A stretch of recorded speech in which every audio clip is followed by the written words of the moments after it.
한국경제TV 생생한 실전 투자 정보 와우퀴. 월 5,000원 커피값으로 투자 정보가 내 손 안에 배달됩니다. 와우킥 N에서 만나요.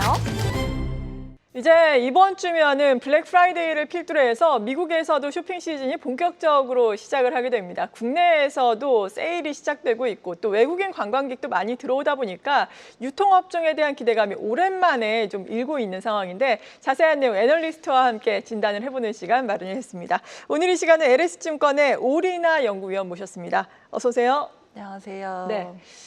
일단은 그래도 연말 분위기가 백화점 가면 있기는 있더라고요. 네. 크리스마스 트리도 있고 그러니까. 근데 소비 심리가 좀 살아나고 있다라고 보십니까? 아무래도 증시가 워낙 좋았었다 보니까 올해 뭐 중순 이후로는 계속해서 소비자 심리 지수가 기준 포인트인 100포인트를 상회하는 수준을 유지를 하고 있는 상황이고요. 더불어서 뭐 여러 가지로 지금 외국인 관광객들 워낙에 좋다 네. 보니까 좀 과거 대비해서는 연말 분위기가 좀 많이 나는 모습인 것 같습니다. 네. 지금 보니까 백화점주는 주가가 요즘에 많이 올라왔더라고요. 네. 유통주 전반적으로 산타랠리를 우리가 기대를 해볼 수 있다고 보세요?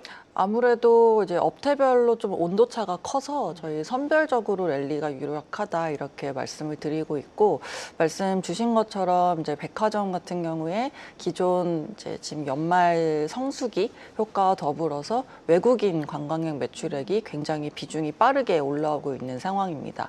그래서 과거에 2014년, 15년 이제 중국 관광객이 한창 많았을 때 수준보다도 지금 외국인 관광객 매출 비중이 조금 더 상회하는 수준으로 보시면 될 것 같고요. 그래서 뭐 명동이나 아니면 여의도처럼 좀 각 업체들의 주요 플래그십 점포, 약간 대표 점포라고 볼 수 있는 점포들의 외국인 매출 비중은 거의 18에서 20%까지 올라온 상황이고요. 뭐 전점 기준으로 봤을 때에는 한 5에서 6% 수준이긴 하지만, 근데 이분들이 사가시는 대표적인 또 품목들이 패션 상품들이 좀 많습니다. 네. 아웃도어 상품 같은 걸 또 많이 사가시다 보니까 아무래도 이쪽이 또 워낙 마진이 좋은, 수익성이 좋은 그런 품목이기 때문에 실적에는 전반적으로 도움을 줄 것이다 이렇게 전망을 하고 있습니다. 네, 정말 요즘 들어오고 있는 해외 여행객들을 네. 보자면은 기존의 여행객들이 한참 들어왔을 때와는 또 여행의 유형이라든지 네. 쇼핑의 형태 그리고 네. 취향도 많이 달라진 것 같거든요. 네, 네, 네. 지금 긍정적인 주가의 흐름을 보이고 있는 백화점주를 중심으로 한다면은 네. 어느 정도나 실적이 개선될 것이고 어떤 파트가 특히나 백화점 쪽에서는 좋은 건가요? 실적에서는 아무래도 지금 신세계를 놓고 봤을 때 작년 말부터 해서 계속해서 지금 리뉴얼을 단행을 해 왔었거든요. 그리고 가장 최근에 이제 얼마 전에 에르메스 명품 매장을 또 크게 리뉴얼해서 오픈하면서 문전성시를 이루고 있다고 하고, 특히나 뭐 외국인 관광객분들이 뭐 패션 쪽도 있지만 또 명품 쪽도 수요가 크게 나타나고 있다 보니까 이제 이런 카테고리들이 전반적으로 기존 점포 신장률을 좀 이끌어주는 데에 도움을 주고 있다 이렇게 보시면 될 것 같습니다. 네. 이어서 뭐 유통주 가운데 또 다른 쪽을 보자면은 네. 뭐 이마트라든지 네. 롯데쇼핑과 같은 종목들도 네. 있잖아요. 이 같은 종목들의 지금 주가의 흐름을 보니까 백화점과는 좀 상이하네요. 왜 그럴까요?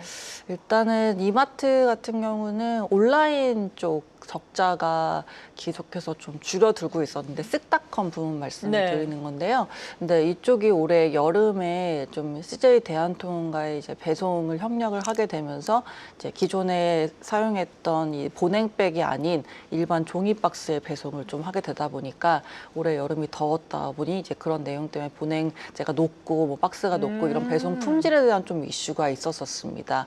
그렇다 보니까 원래는 이 온라인 부분 적자가 200억 안쪽으로 분기별로 나오고 있었는데 올해 2분기부터는 이게 거의 300억대 가까이로 크게 올라왔고, 이번 3분기 때도 그 적자 폭을 줄이지는 못한 상황이었어요. 그래서 이런 이탈이 좀 있었다 보니까 연결 자회사에서 약간 부담이 있었던 게 하나가 있고요. 그다음에 두 번째는 스타벅스가 아무래도 좀 중요한 연결 자회사 중에 하나인데, 최근에 이제 원두가가 워낙에 많이 올랐고 또 환율도 미국 스타벅스 본사에서 직접 이제 수입을 해오는 거다 보니까 환율이 오르면은 아무래도 원가 부담이 좀 커집니다. 큽니다. 그래서 기존에 이제 영업이익률 같은 경우에는 좋았을 때는 거의 8, 9%까지 나왔던 게 지금은 5, 6%까지 좀 하락했다 보니까, 그리고 또 최근 환율 이제 흐름으로 봤을 때 이게 네. 한 3개월 정도 레깅을 두고 작용을 하는데, 지금 최근 흐름이 이제 3개월 뒤에 또 반영이 되는 거다 그렇죠. 보니까 앞으로 이제 봤을 때에도 약간은 이제 그동안 캐시카우였던 부분이 좀 흔들리고 있는 내용이 있다, 이렇게 보시면 될 것 같고요. 그리고 롯데쇼핑 같은 경우는 이제 여러 사업 부문 워낙에 많다 보니까 그런 것들이 같이 작용하는데, 여기도 이제 할인점이 좀 어려운 상황입니다. 그래서 기존의 이커머스 쪽이 지금 부산의 그 영국의 오카도와 같이 해서 자동 물류 센터를 지금 짓고 있는데요. 그래서 건물은 다 지었고 안에 설비를 넣고 있는 상황인데, 이거 관련해서 비용이 좀 계속 들어가고 있는 상황이에요. 그래서 마트 부문 실적이 조금 약간 어려워지고 있고, 그리고 내년에 이제 가동을 시작하게 되면은 또 초기다 보니까 마케팅 비용이나 이런 것들을 집행을 할 걸로 예상이 되고 있다 보니, 비용 부담에 대한 그런 내용 때문에 이제 또 여러 사업 부문이 또 섞여 있는 내용 때문에 백화점이나 뭐 마트가 돌아선다고 해도 오롯이 그 수혜를 받기가 조금 어려운 구조다, 이렇게 보고 있습니다. 네. 이마트와 지금 롯데쇼핑 같은 경우에는 악재가 좀 겹친 듯한 양상이고, 네.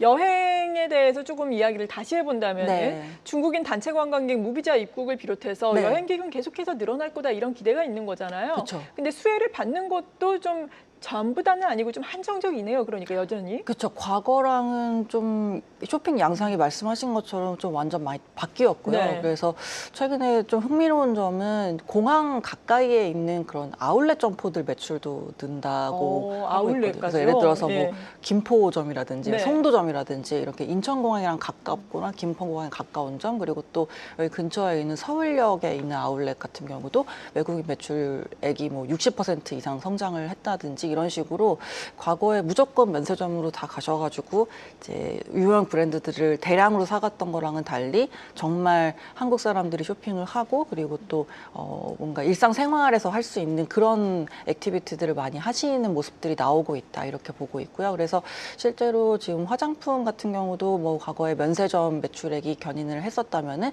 최근에는 올리브영 당연히 지금 잘 되고 있고, 다이소도 마찬가지고, 그리고 또 패션 쪽에서는 K 디자이너 브랜드라고 불리는 그런 매출 한 1,000억 정도 하고 영업이익률 한 20%, 30% 하고 있는 그런 조그만한 브랜드들의 로드샵들이 잘 되고 네. 있는 상황이다, 이렇게 보시면 되겠습니다. 네, 그래서 뭐 면세점은 아직 못 올라오고 있는 것 같고, 유통주 내에서는 탑픽은 어떤 걸 보세요?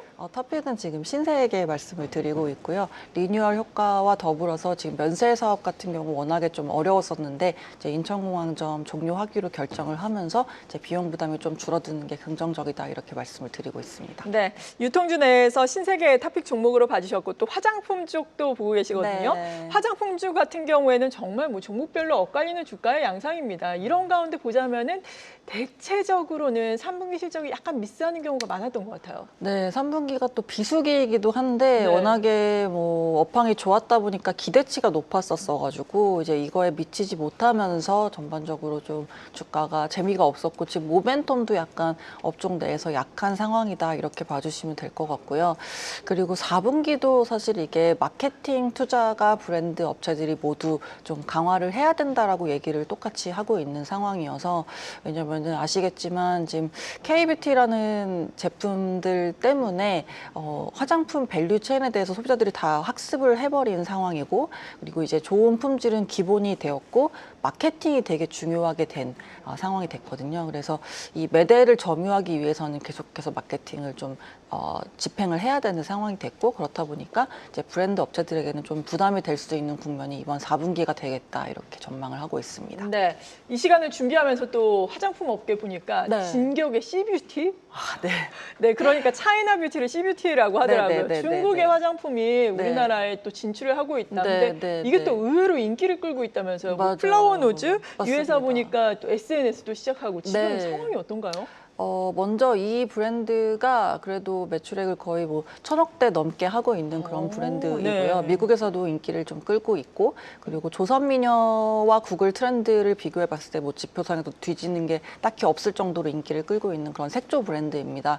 근데 이 브랜드가 이제 10월 18일부터 한 2주 정도 성수동에서 팝업 스토어를 진행을 했었는데, 네. 뭐 2시간 정도 기다려도 못 들어갈 정도로 그렇게 대단해요. 대기가 많았다고 하고요. 뭔가 그 특징이 있다면 약간 공주 우주풍으로 해서 케이스를 되게 예쁘게 하고 SNS에 올렸을 때 뭔가 다들 궁금해할 수 있을 만한 그런 요소들을 많이 가지고 있는 그런 브랜드라고 보시면 될 것 같습니다. 근데 최근에 중국의 프로야라고 잘 아시는 상장사의 투자를 받았어요. 그래서 시리즈 B 투자를 이번에 들어가면서 프로야가 2대 주주로 올라서게 됐고요. 그래서 대기업에 좀 지원을 받으면서 한 번 더 레벨업 할 수 있는 그런 기회로 보고 있다 보니까 좀 한국 브랜드들도 그렇고 좀 글로벌 브랜드들이 경쟁이 심화하는 그런 국면들이 또 C뷰티의 진격으로 나타나고 있다 이렇게 보시면 될 것 같습니다. 네. 이번 주에는 또 우리나라의 화장품 브랜드 아로마티카가 코스닥에 상장을 하게 되는데 좀 응원을 하면서 지켜보도록 하겠고요. 시간 관계상 마지막으로 화장품주 내에서의 탑픽과 투자 전략은요? 네, 화장품은 지금 효능하고 기능 중심으로 좀 보셔야 될 것 같고요. 그래서 더마 코스메틱 저희가 좀 집중하고 있고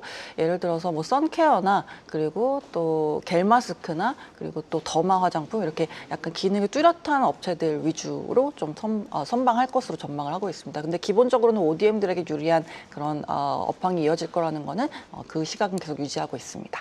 네, 잘 알겠습니다. 오늘은 유통 화장품 업종의 애널리스트와 함께 도움 말씀 들어봤습니다. LS증권의 오리나 연구위원이었습니다. 고맙습니다. 감사합니다.